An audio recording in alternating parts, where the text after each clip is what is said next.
एक साल में बहुत कुछ हुआ है संजय जी। देखिए, एक साल के पहले पूरे देश भर में चर्चा थी करप्शन की।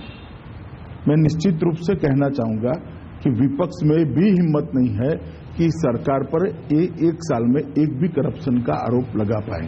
मैं मानता हूं ये बहुत बड़ी उपलब्धि है। चारों ओर एक निराशा छाई हुई थी कि देश किस दिशा में जा रहा है मालूम नहीं है। विकास की दर ऊंधे मुंह गिर रही थी। एग्रीकल्चर की विकास की दर हो, इंडस्ट्री की विकास की दर हो या रोजगार की, सभी जगह पे नेगेटिव नेगेटिव नेगेटिव आ रहा है। आज सभी जगह पे पॉजिटिव पॉजिटिव पॉजिटिव है और एक आशा का वातावरण देश भर में निश्चित रूप से बनाने में ये सरकार सफल हुई है। मैं मानता हूं विपक्ष की भी जिम्मेदारी देश के विकास के लिए बनती है। अगर ये बिल देश के विकास के लिए हम लेकर आए हैं तो उसका सहयोग करना चाहिए था, मगर नहीं हुआ।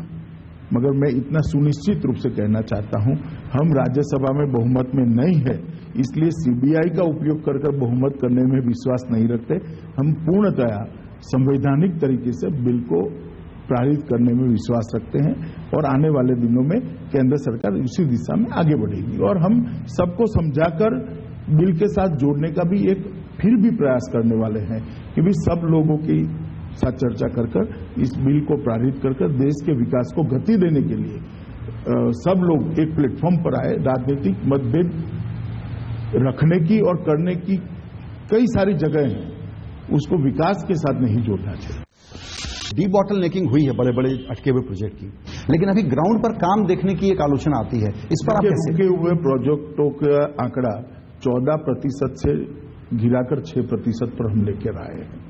कोयले की सारी खदानें अब करीब करीब जो रुकी पड़ी थी कोर्ट के आदेश के कारण, उसका एक पारदर्शी नीलामी कर उसको शुरू कराने में भारतीय जनता पार्टी की सरकार को अच्छी सफलता मिली है। स्पेक्ट्रम की भी नीलामी अच्छे तरीके से हुई है और मैं इतना बताना चाहता हूं कि पारदर्शी नीलामी के कारण कोयले की नीलामी में सिर्फ 20 ही खदानों का नीलामी हुआ है और 2 लाख करोड़ से ज्यादा रुपया भारत सरकार के खजाने में जाने वाला है।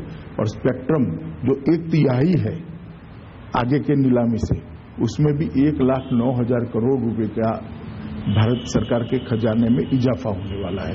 यही बताता है कि सरकार पारदर्शी तरीके से काम कर रही है और इसी के कारण कोर्ट के मामले नहीं बन रहे हैं।